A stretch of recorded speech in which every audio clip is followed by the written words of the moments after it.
around where it wakes you up when you hear your wife crying, like where the first thing you think is, what did I do?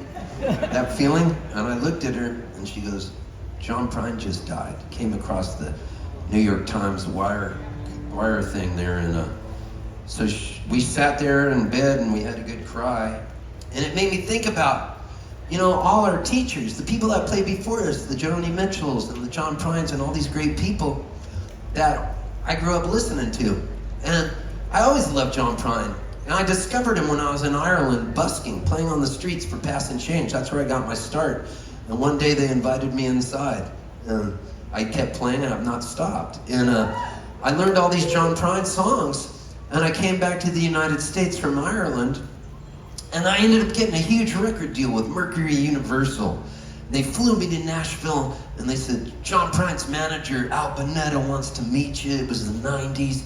He took me out to his Frog Hollow farm and he made me lunch. He goes, John Prine really needs to meet you, but he's out of town right now. He's in Ireland. And I said, hopefully it'll happen one day. And then there I was in San Diego.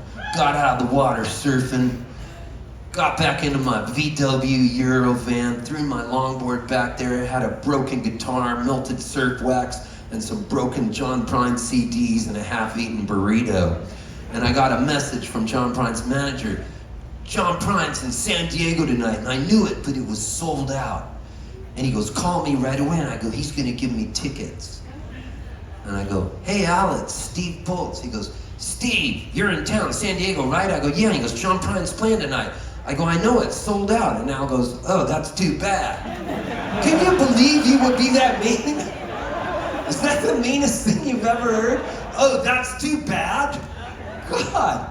And he goes, listen, can you do me a favor? And I go, I guess.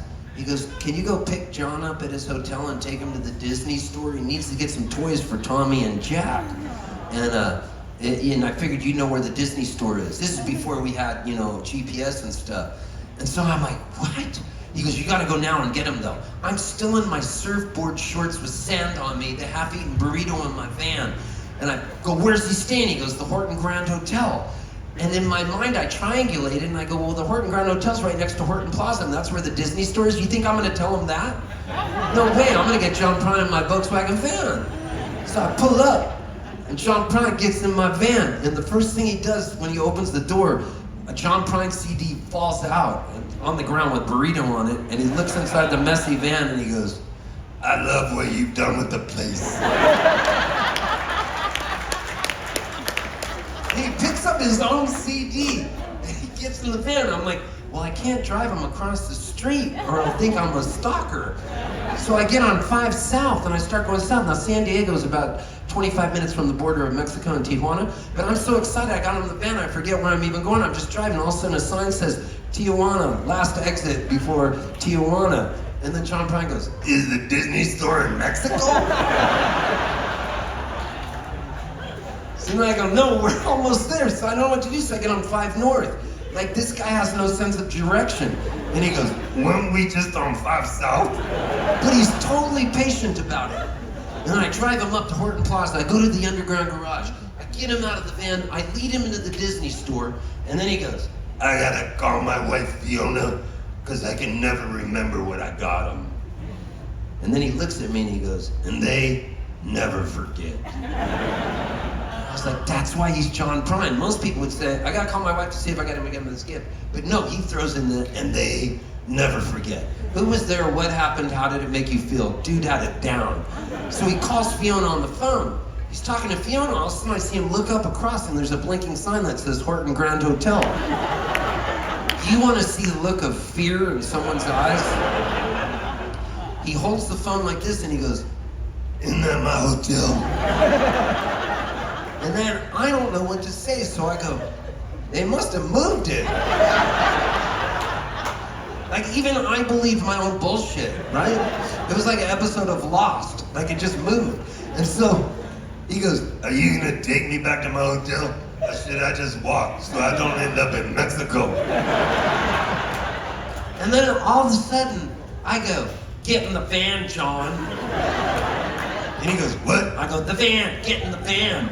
I'm like that guy in that movie that goes, it puts the lotion in the basket all of a sudden, but John Prine gets back in my van. Like not once bitten, twice shy. And I drive him across the street, and then he goes, "Are you coming to the show tonight?"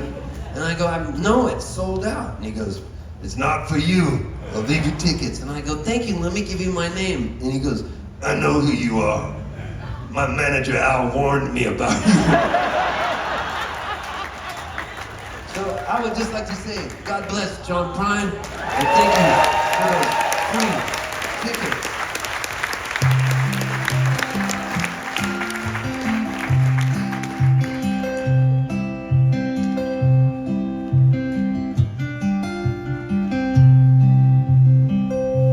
I wish you love, happiness. I guess I wish you all the best. I wish you don't do like I do. Never fall in love with someone like you.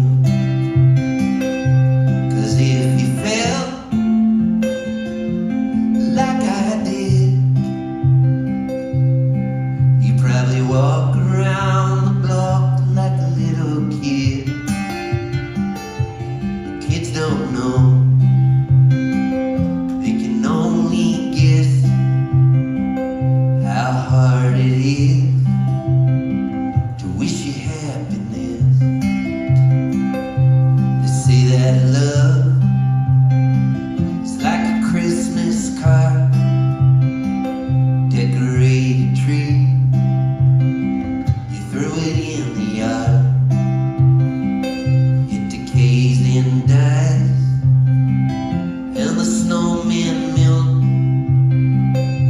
I once knew love, I knew how love felt.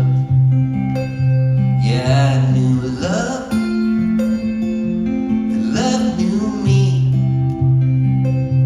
And when I walked, love walked with me. And I got no hate, and I got no pride. Hey, I got so much love that I cannot hide.